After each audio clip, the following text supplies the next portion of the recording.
ዓለም ላይ ከፍተኛ ቁጥር ያለውን ህዝብ የመሩ ሰው ናቸው።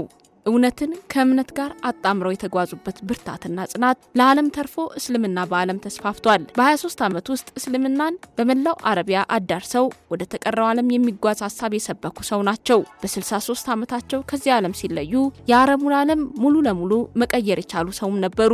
የተሟላ እምነት፣ የተጠናከረ መንግስት፣ የተቀናበረ የትምህርትና የእውቀት ስርዓት፣ የተቃና ስነ ምግባርና ምርጥ ስብዕናን ተላብሰው መልካምና ገር መምህር ሆነው ብዙዎችን በመልካም ይማረኩ ሰው ናቸው። የዕለቱ የመሪዎች ዓለም ባለ ታሪካችን በእስልምና እምነት ታላቁን ቦታ የሚይዙት ነብዩ መሐመድ ከዝግጅቱ ጋር ኢየሩሳሌም ብርሃኑ ነኝ። የተወለዱት የዞን ዓመት ወይም አመል ፊል በመባል በሚታወቀው ዘመን ነው። ይህም ዓመት የየመን አስተዳዳሪ የነበረው ንጉስ ካዕባን ለማፍረስ የሞከረበት ዓመት ነበር። በዚሁ ዓመት በወርሃ ረቢዓል አወል 12ኛው ቀን ወደዚህ ዓለም መጡ። የልጅነት ታሪካቸው ከውልደታቸው ጀምሮ በብዙ ፈተና የታጀበ ነበር። እናታቸው እርሳቸውን የ2 ወር እርጉዝ እያሉ አባታቸው አረፉ። እስከ 6 ዓመታቸው ድረስ እናታቸው ቢያሳድጓቸውም 6 ዓመት ሲሞላቸው እናታቸው አሚና አረፉ። ከዚህ በኋላ እንደ አባት ሆነው ያሳደጓቸው አያታቸው አብዱል ሞጣሊብ ነበሩ። አያታቸው ብዙ አልቆዩም፣ በ8 ዓመታቸው አረፉ። ከዚህ በኋላ እሳቸውን የማሳደግ ኃላፊነት የተረከቡት አጎታቸው አቡ ጧሊብ ሆኑ። በአካልም በእውቀትም የጎለበቱ 12 ዓመታቸውን ሲይዙ አጎታቸው አቡ ጧሊብ ወደ ሻም ለንግድ እርሳቸውን አስከትለው መውጣት እንደገዛ ልጃቸውን በሄዱበት ማስከተል ያዙ። የሻም የንግድ ጉዞ ለየት የሚያደርገው በዚያ ጉዞ ላይ ቅፍለቱ በስራ በተባለ ቦታ ላይ ሲያርፉ ቡሃራ የተባለ አንድ ሰው አጎታቸውን ይህ ልጅ ምንህ ነው አሏቸው። እሳቸውም ልጄ ነው አሉ። አቡ ጧሊብ በጣም ስለሚወዷቸው ልጄ በማለት ነበር የሚጠሯቸው። ቡሃይራም ልጅህ አይደለም፣ የዚህ ልጅ አባት በህይወት ሊኖር አይችልም ሲሉ ተናገሩ። አቡ ጧሊብም የወንድሜ ልጅ ነው አሉ። አባቱ ምን ሆነ ሲሉ ጠየቋቸው። ተረግዞ እያለ ሞተ አሉ። እውነት ብለሃል፣ በአስቸኳይ ወደ ሀገሩ ይዘው ተመለስ፣ ለታላቅ ደረጃ የሚበቃ ልጅ ነው አሏቸው። አቡ ጧሊብም ፈጥነው ወደ መካ ተመለሱ። ነብዩ የወጣትነት እድሜያቸውን የጀመሩት ለእንጀራ ፍለጋ በመሮጥ ነበረ። አካባቢያቸው ላይ ፍየል ጥበቃ የጥረታቸው ሁሉ መጀመሪያ ሆነ። ከወጣትነት አጓጉል ድርጊቶችና ጨዋታዎች ሁሉ ራሳቸውም የሚጠብቁ ብልህ ወጣት ሆኑ። ስለ ራሳቸው የተናገሯቸው አስተማሪ መልእክቶችም በዚህ ዘመን ሳይቀር ወጣቶችን ለማስተማር የሚነገር ነው። በመሃይምነት ዘመን ወጣቶች ይፈጽሟቸው የነበሩ ድርጊቶችን ለመፈጸም ያሰብኩት 2 ጊዜ ብቻ ነበረ። በእነዚህም ጊዜያት አላህ ያሰብኩትን እንዳላደርግ አቅቦኛል ይላሉ። ከዚያ በኋላ በመልእክተኝነት እስኪልከኝ ድረስ ተመሳሳይ ድርጊት አስቤ አላውቅም።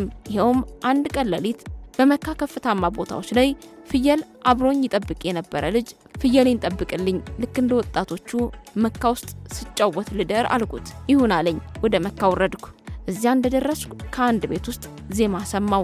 ምንድነው በማለት ስጠይቅ የሰርግ ዘፈን እንደሆነ ተነገረኝ። ቁጭ ብዬ ማድመጥ ሲጀምር አላህ ጆሮዬን ደፈነው። ጥልቅ እንቅልፍም ወሰደኝ። ከእንቅልፍ ያነቃኝ የረፋዱ ፀሐይ ግለት ነበር። ወደ ባልንጀራዬም ተመለስኩኝ። ስለ አዳሩ ጠየቀኝ። የሆነውን ነገርኩት። በሌላ ሌሊትም ተመሳሳይ ሙከራ አደረኩኝ። ልክ የመጀመሪያው ሌሊት አይነት ሁኔታ አጋጠመኝ። ከዛ በኋላ ያን አይነት ሐሳብ አስቤ አላውቅም እንዳሉ ይነገራል።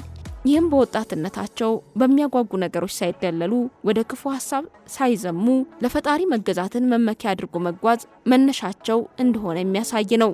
ነብዩ መሐመድ በአባት በእናት በአያት ወይም በአጎት በገንዘብ በስልጣን ወይም በሌላ ነገር ሳይመኩ ፈጣሪን ብቻ መጠጊያ አድርገው የህይወታቸውን ጥሪ የተቀበሉ ሰው ሆነው ለዓለም የመጡ ሰው ናቸው። ገና በለጋ እድሜያቸው እንጀራ ፍለጋ ያሳዩት ትጋት 3 ጠቃሚ ትምህርቶችን ያገኙበትና ትልቅ የዓላማ ሰው እንዲሆኑ የታጩበት አጋጣሚዎችም ነበሩ። ይህ የወጣትነት እድሜያቸው በፈጣሪያቸው መመረጣቸውን ያወቁበት ነበር። አጎታቸው የተሟላ እንክብካቤ ያደርጉላቸው ነበር። ልክ እንደ አባት ያዝኑላቸውም ነበር። ይህም ሆኖ ግን እሳቸው ሰርቶ ማደር እንደሚችሉ ሲሰማቸው ወደ ስራ ተሰማሩ። የአጎታቸውን የገንዘብ ቀዳዳዎች ያቅማቸውን ያክል ለመሸፈን ጥረት ያደርጉም ነበር። ከስራቸው የሚያገኙት ገቢ ምንም ያክል አነስተኛ ቢሆን ኩሩ ስብዕናቸው ያቅሙን ያህል ከመጣር የማይሰስተው ባህሪያቸው ወደ ስራ መራቸው።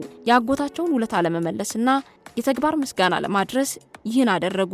ይህ የሚያሳየው ነብዩ ከሰው በላይ በፈጣሪ መታመን እንደሚበልጥ ልባቸው የተገለጠበትን አጋጣሚ ነበረ። ያመኑት ፈጣሪ የሰጣቸው ጸጋ ለሰው ልጅ መልካሙ ገንዘብ ለሰው ልጅ የሚሰጠው አገልግሎት ወይም በጥረቱ የሚያገኘው መሆኑን ማሳየት፣ ሳይሰራና ሳይለፋ ለሚኖር ሰው ቅንጣት በጎ ነገር ሳያደርግ ስራ ፈቶና እጁን አጣጥፎ ተቀምጦ የሚገኝ ገንዘብ ደግሞ ይዞት የሚመጣው መልካም ነገር እንደሌለ የሚያሳይ መሆኑን ሌሎች ከታሪካቸው እንዲማሩ በዚህ ዘመን ጭምር ያመላክታል። የሰዎች ውለታ በአንገታቸው ዙሪያ ተጠምጥሞ ሀቅን ይሉኝታ ሳያስይዛቸው በድፍረት እንዳይናገሩ የሚያደርጋቸው አንድም አጋጣሚ በነብይነት ከመላካቸው በፊትም ሆነ በኋላ በህይወታቸው ውስጥ እንዲኖር ያልፈቀዱ ጽኑ፣ ላመኑበት ነገር በትክክል የኖሩ በመሆናቸው ዛሬም የእርሳቸውን ፈለግ የሚከተል የሄዱበትን ዳና የሚፈልግ እልፍ ተከታይ በዓለም አፍርተዋል።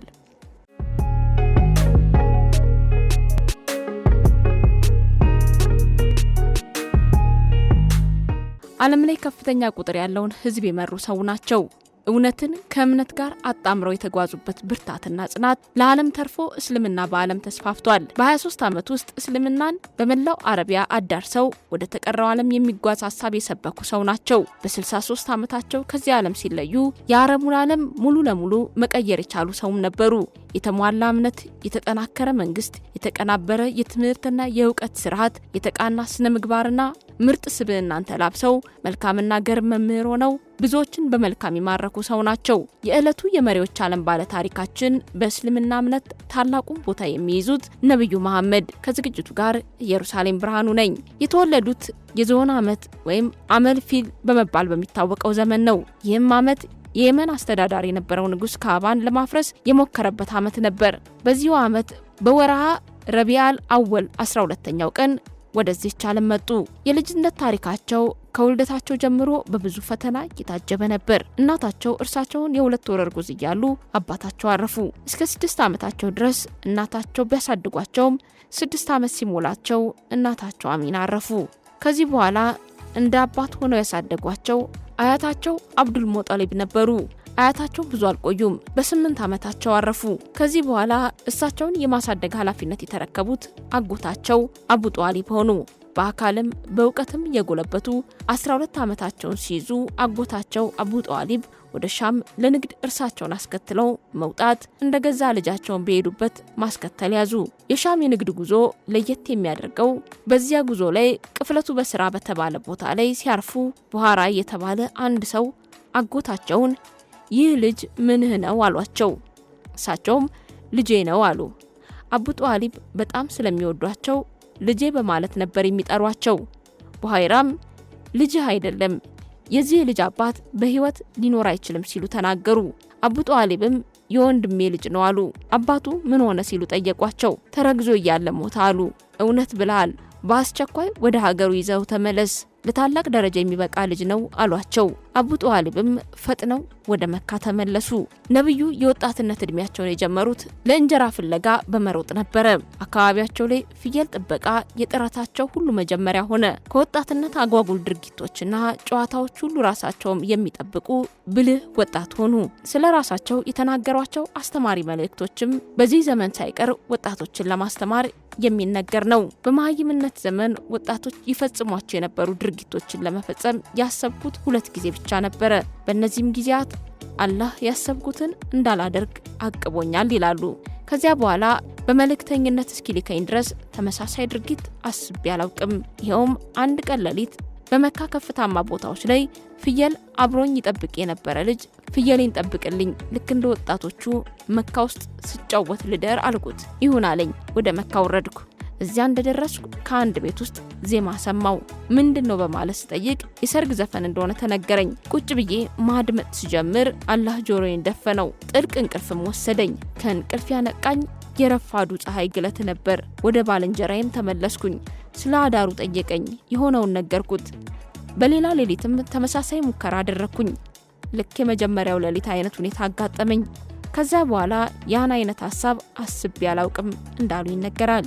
ይህም በወጣትነታቸው በሚያጓጉ ነገሮች ሳይደለሉ ወደ ክፉ ሐሳብ ሳይዘሙ ለፈጣሪ መገዛትን መመኪያ አድርጎ መጓዝ መነሻቸው እንደሆነ የሚያሳይ ነው። ነብዩ መሐመድ በአባት በእናት በአያት ወይም በአጎት በገንዘብ በስልጣን ወይም በሌላ ነገር ሳይመኩ ፈጣሪን ብቻ መጠጊያ አድርገው የህይወታቸውን ጥሪ የተቀበሉ ሰው ሆነው ለዓለም የመጡ ሰው ናቸው። ገና በለጋ እድሜያቸው እንጀራ ፍለጋ ያሳዩት ትጋት ሶስት ጠቃሚ ትምህርቶችን ያገኙበትና ትልቅ የዓላማ ሰው እንዲሆኑ የታጩበት አጋጣሚዎችም ነበሩ።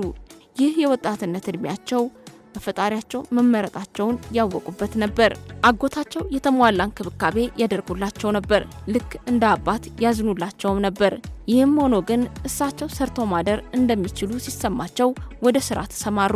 የአጎታቸውን የገንዘብ ቀዳዳዎች ያቅማቸውን ያክል ለመሸፈን ጥረት ያደርጉም ነበር። ከስራቸው የሚያገኙት ገቢ ምንም ያክል አነስተኛ ቢሆን ኩሩ ስብዕናቸው ያቅሙን ያህል ከመጣር የማይሰስተው ባህሪያቸው ወደ ስራ መራቸው። የአጎታቸውን ውለታ ለመመለስና የተግባር ምስጋና ለማድረስ ይህን አደረጉ። ይህ የሚያሳየው ነብዩ ከሰው በላይ በፈጣሪ መታመን እንደሚበልጥ ልባቸው የተገለጠበትን አጋጣሚ ነበር።